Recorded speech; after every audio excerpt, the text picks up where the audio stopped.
గురుమండల రూపిణి. ఆవిడ గురుమండలము యొక్క స్వరూపం, దక్షిణామూర్తి రూపిణి. ఆ తల్లికి తెలియని విషయం ఏముంటుంది? కాబట్టి ఆవిడంది, అనయము పిలవక యుండం జనక గురు సుహృత్ జననాయక గేహములకు చనుచుందురు పిలువకున్న సజ్జనులధిపా. ఓ శివ, పిలవకపోయినా 4 ఇళ్ళకి వెళ్ళవచ్చు శాస్త్రంలో. అందులో మొట్టమొదటి ఇల్లు జనక, తండ్రి గారింటికి వెళ్ళచ్చు ఆడపిల్ల. పిలవలేదు అని ఆడపిల్ల వెళ్లకుండా ఉండవలసిన అవసరం లేదు. చతుర్థీ విభక్తి వెయ్యలేదు కనుక ఆడపిల్లకి పుట్టినింటికి వెళ్ళే హక్కు ఉంది. ఎవరొచ్చినా నువ్వు హడావిడిగా ఉన్నా అనొచ్చేమో, ఆడపిల్ల వస్తే నువ్వు ఎంత ఒత్తిడిలో ఉన్నా పరమ ప్రేమతో అక్క చెల్లెలతో మాట్లాడాలి, కూతురుతో తండ్రి మాట్లాడాలి. పెళ్ళైన ఆడపిల్ల వస్తే మరీ జాగ్రత్తగా ఉండాలి. అది వాళ్ళు కోరుకునే కనీస మర్యాద. పరమ ప్రేమతో ప్రవర్తించి పంపించాలి. కాబట్టి జనక తండ్రి గారి ఇంటికి వెళ్ళచ్చు పిలవకపోతే. గురువు గారింట్లో శుభకార్యం అయితే మాకు శుభలేఖ రాలేదు అని వెళ్లకుండా ఉండకూడదు. గురువు గారింట్లో శుభకార్యం జరుగుతున్నప్పుడు పిలవకుండానే వెళ్ళాలి. కాబట్టి గురువు గారింటికి వెళ్ళవచ్చు. సుహృత్ అంటే మంచి స్నేహితుడు, చాలా గొప్ప సంబంధం ఉన్నవాడు.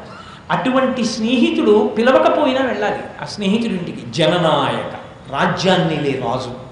రాజుగారి ఇంట్లో ఉత్సవం జరుగుతుంటే, రాజుగారి ఇంట్లో ఏదైనా కార్యం జరుగుతుంటే వెళ్లకుండా ఉండకూడదు. అందరూ వెళ్ళాలి పిలవకపోయినా. ఈ 4 ఇంటికి వెళ్ళడానికి పిలుపుతో సంబంధం లేదు. కాబట్టి అనయము పిలువక యుండం చన అనుచితమందువేమి. వెళ్ళకూడదంటావేమో. జనక గురు సుహృత్ జననాయక గేహములకు చనుచుందురు పిలువకున్న సజ్జనులధిప. సజ్జనులైన వాళ్ళు పిలవకపోయినా పెడతారయ్యా, కాబట్టి వెళ్ళద్దు అని ఆయన అన్నాడు. ఆవిడ ఇంత పట్టుదల పట్టడానికి కారణం ఏదో నిజంగా పుట్టింటికి వెళ్ళిపోదామని కాదు. ఆవిడ బాధంతా ఏంటో తెలుసా అండి? భర్త అవమానింపబడుతున్నాడు. ఆవిడ సతీదేవి. ఆవిడ శివా విశ్వాహ భేషజీ వీళ్ళకి పాఠం చెప్పించాలి. ఈయన ఇలా కూర్చోకూడదు, ఈయన రుద్రుణ్ణి చెయ్యాలి. ఈయన మామూలుగా రుద్రుడు అవ్వడు. వాళ్ళ అజ్ఞానం అంటాడు. తండ్రి కదూ, ఎంత దెబ్బ కొట్టినా ఎంత బాధ ఉన్నా పైకి తెలియనివ్వడు. నవ్వుతూ సర్దుకుపోతాడు పిల్లల కోసం. అది తండ్రి హృదయం. కానీ ఇలాగే వదిలిపెడితే వీళ్ళకి తెలియదు ఆయన గౌరవం. ఆయనకి హవిస్సు లేని యజ్ఞమా, కాబట్టి ఆయన్ని రుద్రుణ్ణి చేయడానికి నేను వెళ్ళాలనుకున్నాడు అని, నేను బయలుదేరుతున్నానండి అని తల్లి బయలుదేరి వెంటనే ప్రమథగణాలను పిలిచి పరమశివుడు అన్నాడు, సతీదేవి ఒక్కతే వెళ్ళడమా? అలాగా వీల్లేదు. వెంటనే ఆమెకి కావలసిన చీనాంబరములు, ఆవిడకి కావలసిన నగలు, అద్దాలు, ఆభరణాలు, అలంకార సామాగ్రి, ఆవిడ ఒంటికి రాసుకునేటటువంటి సమస్తమైనటువంటి ఆ అలంకరణ సామాగ్రి మొదలైనటువంటివన్నీ తీసుకుని బయలుదేరండి అన్నాడు. బోలెడంతమంది ప్రమథగణాలు అమ్మవారు చూసుకోవడానికి అద్దంతో కలిపి పట్టుకుని బయలుదేరారు. అన్నీ పట్టుకున్నారు, వెళ్ళారు. ఆవిడతో పాటే వాళ్ళు వెళ్ళారు. ఆవిడ దక్ష ప్రజాపతి యొక్క ఇంటికి వెళ్ళింది. ఎంతో సంతోషంగా లోపలికి వెళ్ళింది. ఆడపిల్లే కదండి, ఎంత సంతోషంగా వస్తుందో పుట్టింటికి వచ్చినప్పుడు. పిచ్చి తల్లి, నాన్నగారండి ఫోటో మార్చారా, నాన్నగారండి గది పూర్వం ఇక్కడ ఉండేది ఇప్పుడు లేదా అని ఏమిటో ఆ ఇల్లు చూసుకుని ఆ నాన్నగారిని చూసాను, నాన్నగారిని చిక్కిపోయారు నాన్నగారండి అని ఎంత పొంగిపోతుందో. కాబట్టి ఆవిడ కూడా అంత ప్రేమగానూ వెళ్ళింది. ఆ వెళ్ళినటువంటి తల్లిని జననియు సోదరులు తక్క దక్షుని సభయందు ఉండువారెవ్వరూ దక్షుని భయము వలన అనయము పలకరింపరైరి మహాత్మ. ఒక్క తల్లి వచ్చి పలకరించింది, ఆమె సోదరులు పలకరించారు తప్ప ఎవ్వరూ మాట్లాడలేదు. సభలో అంతమంది ఉన్నారు, ఆవిడ ఆదిపరాశక్తి అని తెలుసు, ఒక్కడు మాట్లాడాలి. కారణం ఏమిటంటే దక్షుడు ఏమైనా శాపం ఇస్తాడేమో అని భయం. ఇది వాళ్ళు గాడి తప్పిన స్థితి అనడానికి రుజువు. వాళ్ళ బతుకు అలా తయారైంది ఆఖరికి. మీకు ఇటువంటి సందర్భాలు పురాణాల్లో చాలా చోట్ల కనిపిస్తాయి. ఇప్పుడు అవన్నీ నేను స్పృశిస్తే ఇబ్బందిగానండి. అందుకని వాళ్ళు పరదేవతనే పలకరించలేదు. ఆవిడ చూసింది, దక్షుణ్ణి చూసింది. దక్షుడు యాజమాన్యంలో కూర్చుని హవిస్సు ఇస్తున్నాడు. ఓసారి ఇలా చూశాడు, తల తిప్పేసుకున్నాడు. తల్లిగారు అన్నదమ్ములు రామ్మ ఇంట్లోకి అన్నారు. ఆవిడ వచ్చిన కారణం వేరు కదూ. ఆవిడికి ఎక్కడ లేని కోపం వచ్చింది. నా భర్తకి స్థానం లేని యజ్ఞమా, కనీసం నేను వచ్చాను, నా తండ్రికి నన్ను చూసినప్పుడైనా ప్రేమ పొంగద్దు. అనుగ్రహించానే దాక్షాయణి అన్న పేరుతో కూతురుగా. నేను ఆయనకి ఇచ్చిన అనుగ్రహాన్ని గుర్తు తెచ్చుకోని కృతజ్ఞుడు. బ్రహ్మగ్ని చ సురాపే చ చోరే భగ్నం వ్రతే తథా నిష్కృతి విహితా సిద్ధి కృతజ్ఞో నాస్తి నిష్కృతి అంటారు మహర్షి శ్రీరామాయణం కిష్కింధకాండలో. బ్రహ్మహత్య చేసిన వాడికి, కళ్ళు తాగిన వాడికి, శిశుహత్య చేసిన వాడికైనా ప్రాయశ్చిత్తం ఉందేమో కానీ చేసిన ఉపకారమును మరిచిపోయిన కృతజ్ఞులకు మాత్రం నిష్కృతి లేదు, ఆయనకి మాత్రం పరిహారం లేదు. కాబట్టి నేను కూతురుగా జన్మించి దాక్షాయణి అన్న పేరుతో ఆయనకంత వైభవాన్ని ఇస్తే మరిచిపోయిన కృతజ్ఞుడనుకుంది. తిన్నగా వెళ్ళి దక్ష ప్రజాపతి దగ్గర నిలబడి ప్రశ్న వేసి, ఏమయ్యా నిరీశ్వర యాగం చేస్తున్నావు? పరగచితాస్తి భస్మ నృకపాల జటాధురుండు పరేత భూచరుండు పిశాచయుక్తుడని శర్వున మంగళుగా తలంపరెవ్వరు ఒక్క నీవు తప్ప. మరి వాక్పతి ముఖ్యులు ఆ మహాత్ము చరణ సరోజ రేణువులన్ సమ్మతి దాల్పరే మస్తకంబులన్. ఎంత తిన్నగా అడిగిందో చూడండి. ఆవిడంది, ఏమిటి పరమశివుడి గురించి వదలుతున్నావు, నీ ఇష్టం వచ్చినట్టు మాట్లాడుతున్నావు అందరితో, ఎవరు అనుకున్నావు శివుడంటే? పరగచితాస్తి భస్మ నృకపాల జటాధరుడున్ పరేత భూచరుండు పిశాచయుక్తుడని శర్వున మంగళుగా తలంపరెవ్వరు. ఆయన్ని భర్గుడు అన్నారు, ఇక్కడ ఆవిడ శర్వుడు అంటారు. శర్వ అంటే భూ సంబంధమైన సమస్త ఐశ్వర్యములకు కారణమైన వాడు అని గుర్తు. అందుకే శర్వ అన్న నామం శివుడికి విష్ణువుకి కూడా అన్వయం అవుతుంది. అందుకే విష్ణు సహస్రంలో కూడా శర్వ అన్న నామం ఉంటుంది. ఈ భూమిలో పండుతున్న పంట ఉంది కాబట్టి మన శరీరాలు నిలబడ్డాయి. భూమిలో ఉన్న పెట్రోలు, డీజిలు, ఇనుము అన్నీ మనం వాడుకుంటున్నాం కాబట్టి భోగం అనుభవిస్తున్నాం. ఈ సుఖాలన్నీ ఇచ్చేవాడు ఎవరో వాడు శంభుడు. వాడు చేతకాని వాడంటానే. ఆయన శ్మశానంలో ఉంటాడు, ఆయన పక్కన పిశాచాలు ఉంటాయని చెప్తున్నావు. కానీ ఆయన అలా ఉంచుకుని ఉండి వాటిని నొక్కి పెట్టి ఉంచకపోతే నువ్వు యజ్ఞం చేయగలవా? ఆయన పేరు చెప్పి ఉత్తిష్టంతో భూత పిశాచాః ఏతే భూమిభారకాః ఏతేషాం అవిరోధైన బ్రహ్మకర్మ సమారభే. మీకు మాకు విరోధం లేదు, కానీ మేము బ్రహ్మకర్మ చేయాలనుకుంటున్నాం, మీరు లేచిపోండి అని నీళ్లు చల్లి అక్షతల వాసన చూసి వెనక్కేసుకుని ఉత్తిష్టంతో భూత పిశాచాః, మీరు లేవండి అంటే కదా ఇంట్లోంచి లేచి వెళ్ళిపోతున్నాయి అవి. కాబట్టి శివాజ్ఞకి లొంగుతున్నాయి. ఆయన తొక్కి పట్టి ఉంచాడు కాబట్టి లోకం నిలబడుతోంది, లేకపోతే మీ ఎవరు ఏం చేయగలరు వైదిక కార్యాలు. అటువంటి పరమశివుడిని నింద చేస్తావా? ఆయన అంత చేతకాని వాడైతే మరి వాక్పతి ముఖ్యులు ఆ మహాత్ము చరణ సరోజ రేణువులను సమ్మతి దౌపరే మస్తకంబులం. బ్రహ్మగారిని సరస్వతీదేవిని పిలిచావు. మరి ఆ బ్రహ్మగారే 4 తలల మీద ప్రతిరోజు పరమశివుని అరికాలుకున్న ధూళి తీసి 4 కిరీటాల మీద చల్లుకుంటున్నాడు, చల్లుకుని సృష్టి చేస్తున్నాడు. అవలీలాగా 5వ తలకాయని గిల్లేశాడు నా భర్త బ్రహ్మగారికి. అటువంటి వాడు నా భర్త. శంకరాచార్యులు వారు సౌందర్యలహరిలో శ్లోకం చేస్తూ అంటారు, నఖేభ్య సంత్రస్సన్ ప్రథమ మథనాత్ అంధకరిపో అంటారు. ఏదో పిల్లవాడలా వెళ్ళిపోతూ ఆడుకుంటూ చిగురుటాకు గిల్లినట్టు గిల్లేడు 5వ తలకాయని. అటువంటి వాడు నా భర్త. బ్రహ్మగారంతటి వాడు ఆయన అరికాలుకున్న ధూళిని తలల మీద చల్లుకుంటున్నాడు. అటువంటి మహానుభావుడు నీకు పనికి రాకుండా పోయాడా? వాక్పతి ముఖ్యులు ఆ మహాత్ము చరణ సరోజ రేణువులను సమ్మతి దౌపరే మస్తకంబులను. ఇంత నేను మాట్లాడుతున్నా నువ్వు శివనింద చేసి ఒక్క పలుకు పలకలేదు. ఏ శివనింద నువ్వు చేశావో అక్కడ నేను ఇక ఉండను. నువ్వు శివనింద చేసి మాట్లాడావు, అటువంటి చోటుకి నేను వచ్చాను. కానీ నువ్వు మారతామేమోనని వచ్చాను, నువ్వు మారలేదు. కాబట్టి నీకు నేను వేసేటటువంటి పెద్ద శిక్ష ఏమిటో తెలుసా? నేను ఈ శరీరంతో ఉండి లోకంలో తిరిగినంతసేపు లోకంలో ఉన్న వాళ్ళందరూ ఒక్కటే మాట అంటారు, దాక్షాయణి అని పిలుస్తారు. నా భర్తని నింద చేసిన నీకు కూతురుగా ఇక నేను ఉండాలి. ఈ శరీరంతో ఉంటే దాక్షాయణి అంటారు. కాబట్టి నరుడ జ్ఞానమునం భుజించిన జుగుప్సంబైన యన్నంబు సయ్యన వెళ్ళించి పవిత్రుడైన గతి దుష్టాత్ముండవై ఆ ఈశ్వరు ఘను నిందించిన నీ తనూభవనంగానోర్వ. ఈ శరీరమును విడిచి భస్వచ్యుద్ధి ప్రాపించదం. నరుడు అన్నం తిన్నాడు, ఏదో చాలా బాగుంది కదా అని పప్పు అన్నం తినేశాడు. తిన్న తర్వాత పప్పు అడుగున గరిటి పెట్టి తీస్తుంటే అందులో చనిపోయిన బల్లి వచ్చింది. అంత రుచిగా ఉన్న పప్పు అన్నం తిన్నాను కదా అని కడుపులో పెట్టుకుంటాడా? నోట్లో వేలు పెట్టి కక్కేస్తాడా? తిన్నది కక్కేస్తాడు. అజ్ఞానమునం భుజించిన జుగుప్సంబైన ఎన్నంబు సయ్యల విళ్ళించి పవిత్రుడైన గతి తన నోట్లో తన వేలు పెట్టుకుని కక్కి తనని తాను పరిశుభ్రంగా నిలబెట్టుకున్నటువంటి నరుడిలా దుష్టాత్ముండవై పరమ దుష్టుడవై ఇత పూర్వం వేడుకుంటే నీకు నేను కూతురునైతే ఆయన అల్లుడు నమస్కరించలేదని కడుపులో అకారణ క్రోధం పెట్టుకుని శివనింద చేస్తావా? సతిగా ఉన్న నేను పాతివ్రత్యాన్ని పాటిస్తాను.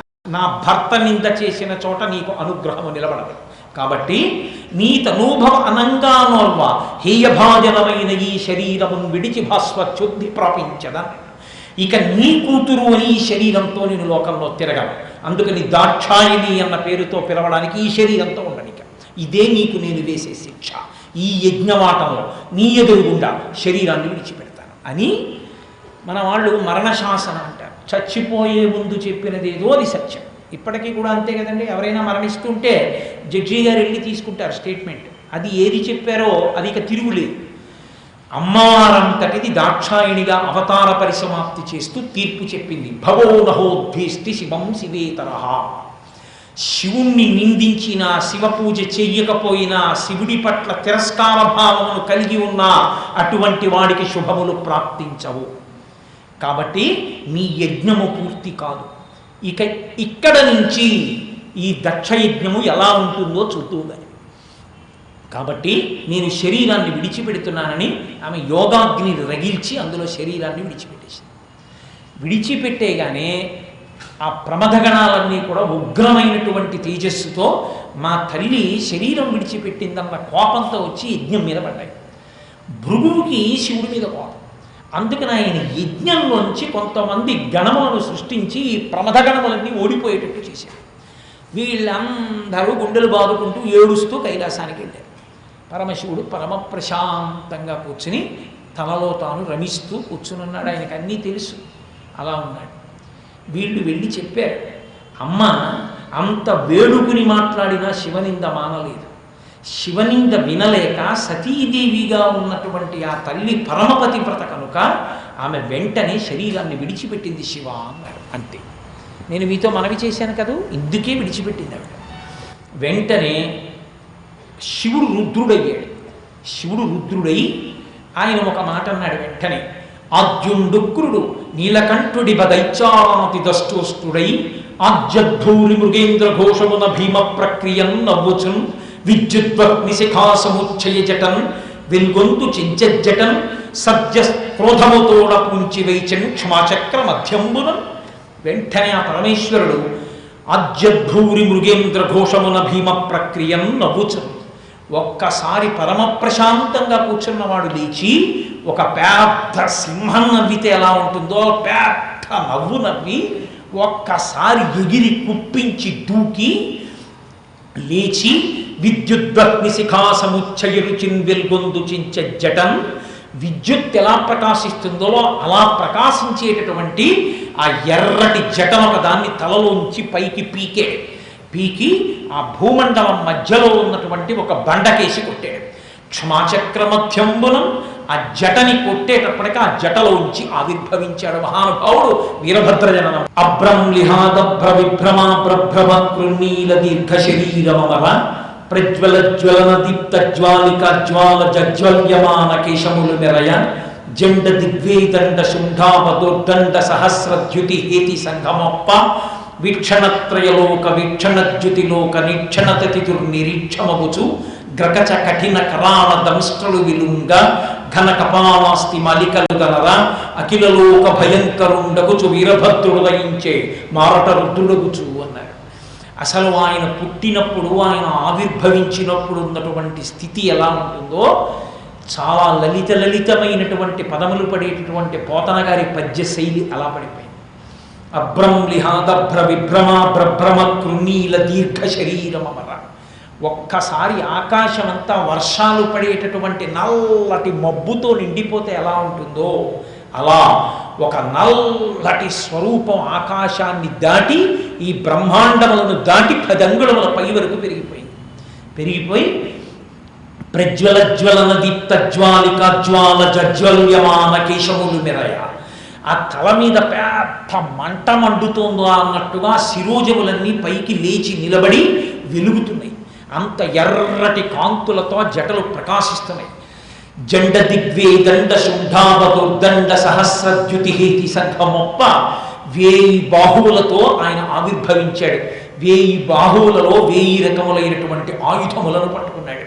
పట్టుకుని ఆయన అలా నిలబడి అంతెత్తున నిలబడేసరికి, ఆయన ఒక పెద్ద నవ్వు నవ్వేసరికి వీక్షణత్రయలోక వీక్షణద్యుతిలోక నిక్షణతతిదురు నిరీక్షమగుచు 3 లోకములలో ఉన్నటువంటి దేవతలు ఋషులు అందరూ ఆయన్ని చూద్దామని ఇలా కళ్ళెత్తితే ఎవరికి ఏమీ కనపడలేదు. అంతటి పెద్ద తేజోమూర్తి, అంత పెద్ద స్వరూపం ఒకటి కనపడింది. గ్రకచ కఠిన కరాళ దంస్ట్రలు వెలుంగా భయంకరమైనటువంటి కోరలు బయటికి వచ్చి ఘనకపాలాస్తి మలికలు దలరా, మెడలో పుర్రెల దండలు ఎముకల దండలు అన్నిటినీ కూర్చుకున్నటువంటి వాడై ఘనకపాలాస్తి మలికలు దలరా అఖిలలోక భయంకరుండగుచు వీరభద్రుడయించి సమస్త లోకములను భయపెట్టేటటువంటి స్వరూపమైన వాడై వీరభద్రుడయించి మారట రుద్రుడగుచు మరొక రుద్రుడై ప్రళయకాలంలో ఉండేటటువంటి శివస్వరూపం ఎలా ఉంటుందో అటువంటి స్వరూపంతో ఆవిర్భవించాడు. వీరభద్రావతారం అంత క్రోధమూర్తి కాదు. ఎందుకో తెలుసా? ఆయన వెంటనే ఒకటి అన్నాడు, ఎవరు ఈ వీరభద్రావతారం యొక్క ఆవిర్భావాన్ని వింటున్నారో, ఎవరు ఆ స్వరూపాన్ని ఒక్కసారి స్మరించి నమస్కరిస్తున్నారో అటువంటి వారి సంకటములను తీసేస్తాను తండ్రి శివ అన్నాడు. కాబట్టి సంకటములను తీసివేయగలిగినటువంటి గొప్ప శివస్వరూపం. ఆయన యందు శత్రుభావమును పెంచుకున్న వాళ్ళకి ప్రళయకాల రుద్రుడు అటువంటి స్వరూపంతో ఆవిర్భవించాడు.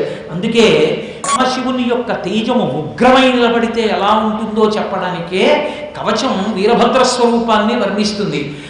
ఓం నమో భగవతే సదాశివాయ సకలతత్వవిదూరాయ సకలలోకైకకర్త్రే సకలలోకైకహర్త్రే సకలలోకైక సంహర్త్రే సకలలోకైక సాక్షిణే సకల నిగమ గుహ్యాయ సకల లోకైక పరప్రదాయ సకల దురితాప్తి భంజనాయ సకల జగత భయంకరాయ శశాంక శేఖరాయ శాశ్వత నిజావాసాయ నిరావాసాయ నిరామయాయ నిరాతంకాయ నిష్కళంకాయ నిష్ప్రపంచాయ నిర్ద్వంద్వాయ నిస్సంగాయ నిర్మమాయ నిర్మలాయ నిరుపమ విభవాయ నిత్యశుద్ధ బుద్ధ పరిపూర్ణ సచ్చిదానందద్వైత పరమ ప్రకాశాయ పరమశాంత ప్రకాశాయ తేజోరూపాయ తేజోధిపతయే జయ జయ జయ రుద్ర మహారుద్ర వీరభద్రావతార మహాభైరవ కాల భైరవ కల్పాంత భైరవ కపాలమాలాధర ఖట్వాంగ ఖడ్గ శూల పరశు పాశంకుశ ఢమలుక మృగశూల చాప బాణ గదాశక్తి బిందివాల తోమర ముసల ముసుండి ముద్గర ప్రాస పరిగ పట్టిశ శతగ్ని చక్రాద్యాయుధ భీషణకర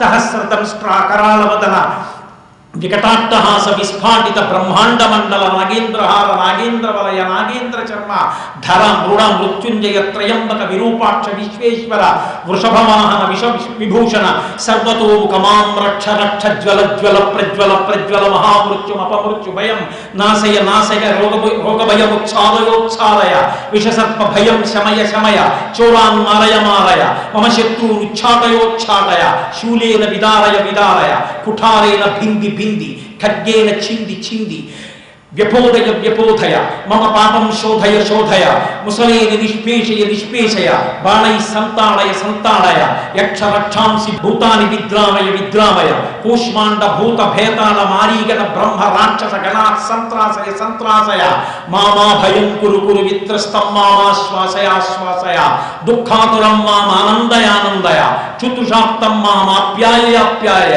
అమృతకటాక్ష వీక్షణేన మామాలోకయాలోకయ మాం సంజీవయ సంజీవయ నరక భయాన్మాముద్ధరోత్తర శివ కవచేన మామాచ్ఛాదయాచ్ఛాయ త్రయంబక పరమశివ సదాశివ నమస్తే నమస్తే నమస్తే నమః అని వీరభద్రావతారాన్ని రుద్రం అంత గొప్పగా శివకవచం కీర్తించింది. అటువంటి స్వరూపంతో 1000 బాహువులతో 1000 ఆయుధములతో ఆవిర్భవించాడు మహానుభావుడు. ఆవిర్భవించి గబగబా పరమశివుడి దగ్గరికి వచ్చాడు. శాంతం పద్మాసనస్థం శిశిరమకుటం పంచవక్త్రం త్రినేత్రం శూలం వజ్రం చ ఖడ్గం పరదుమ భయదం దట్టవాగేవ అన్నట్లుగా నిలబడినటువంటి ఆ పరమశివుడికి ప్రదక్షిణం చేశాడు.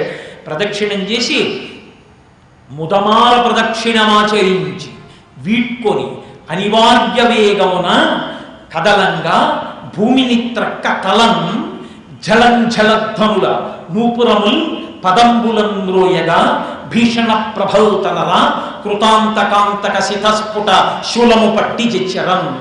ఆయన తండ్రి ఏమి ఆజ్ఞ చెప్పండని ప్రదక్షిణం చేసి ఆయన పాదములు పట్టి నమస్కరించాడు. ఒరే దక్ష ప్రజాపతి నిరీశ్వర యాగం చేస్తున్నాడు, ఎంత చెప్పినా వినలేదు. మీ తల్లి జగదంబ శరీరాన్ని విడిచిపెట్టింది యోగాగ్నిలో, అయినా మారకుండా శివనింద చేస్తూ యజ్ఞం చేస్తున్నాడు. యజ్ఞం ధ్వంసం చేయి, అమృత భాండమే తెచ్చి నీకు ఇచ్చినా స్వీకరించవద్దు. ఎవరెవరు ఆ యజ్ఞానికి వెళ్ళారో వాళ్ళందరినీ కూడా భంజించు, నా ఆజ్ఞ బయలుదేరాడు అనేటప్పటిక ఆయన పెద్ద పెద్ద అడుగులు తీసి నడుస్తుంటే పదనూపురముల్ మణినూపురముల్ పదంబులం జలధ్వనధ్వనుల జలం జలం ధ్వనులుస్తుంటే ఆ మహానుభావుడు కాలు తీసి కాలు పెడుతూ నడిచి వెడుతుంటే 10,000 సింహములతో పూంచినటువంటి రథం వచ్చింది. 10,000 సింహములు పూంచిన రథం ఎక్కి బయలుదేరి దక్షవాటానికి వెడుతున్నాడు. ఆయనతో పాటుగా దక్షయజ్ఞాన్ని ధ్వంసం చేయడానికి నవదుర్గలు బయలుదేరారు. వైష్ణవి, ఆ తర్వాత త్వరిత, భద్ర, కాళి, మహాకాళి, కాత్యాయని, ఈశాని, చాముండ, ముండమర్దని వాళ్ళ 9 నవదుర్గలు అంటారు. ఆ నవదుర్గలు కూడా వీరభద్రుడి వెంట బయలుదేరారు. ఆ యజ్ఞవాటానికి వెళ్ళారు. యజ్ఞాన్నంతటిని ధ్వంసం చేసేశారు. వీరభద్ర విజయం అని పోతన గారు అద్భుతమైనటువంటి గ్రంథమే రచన చేశారు. అందులో ఆ వచ్చిన వాళ్ళందరినీ సోపరంగా వికలాంగుల్ని చేశారు. సూర్య భగవానుడు ద్వాదశాదిత్యులలో ఒకడైనటువంటి పూష అనబడే సూర్యుడు అక్కడ కూర్చుని ఉంటే, నిరీశ్వర యాగానికి వచ్చి కూర్చున్నావా ద్వాదశాదిత్యులలో ఒకడైన సూర్యుడా అని ఆ నోరు పట్టుకుని ఇలా పెళ్ళగించి ఆయన నోట్లో ఉన్న పళ్ళన్నీ ఊడదీసేశారు. ఆ బలవంతంగా లాగేస్తే నెత్తురు కారిపోతూ దంతములు లేని నోటితో ఉండిపోయాడు. అందుకే పూష దంతభిదవ్య గ్రోదక్షాంతరహరోహర భగనేత్ర భిదవ్యక్త సహస్రాక్ష సహస్రపాత్ అని పేరు. ఆ నోరు పళ్ళు లేని నోటితో ఉంటాడు కాబట్టి పాయసని వేదం ఆయన.